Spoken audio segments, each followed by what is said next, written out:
Mayong gabi mga kaigsunan. Happy New Year. I wish every day is New Year's Day. Amen, God.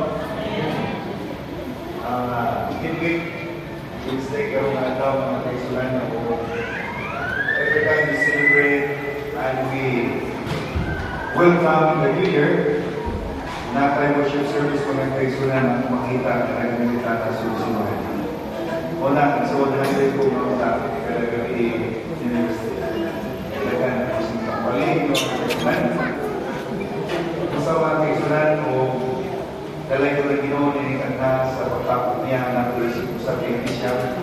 Naman ang presensya sa mga kaigsunan o walang espiritu ng kubo na hindi mo namulunto ang ato pagsimba sa Ginoo sa mga nagsugatan sa pagtulong sa mundo. Salamat kayo, Bloomers Heaven.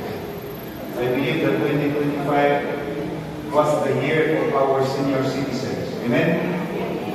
Kung bako masipyan, 2025 kami sila nasikat mga kaigsunan sa atong iglesia.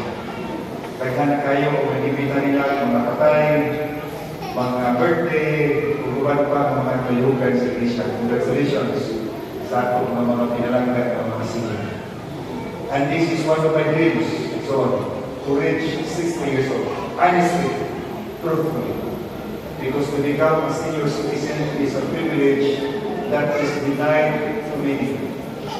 Ang nanandoy na retire at age 60, but they were forsaken of that privilege. But in our church, mga kaigsunan, hindi nagpribiliyo ng ating iglesia na kabakot o daghan kayo ng mga senior citizens, kundi kayo sila panalangin sa atong iglesia. Amen? Nalipay kami sa inyong alam, sa inyong presensya, sa inyong kadasig sa paghatod sa iglesia. Kami ng mga bata na nagsunto, matuta, makot may nanginara, dasig ang kami ng magalagad sa inyo. Amen? Laman kayo, Ate Silvia, sa pag-ma'am, sa pag-bilang sa ating mga kaigsunan. A New Year with God.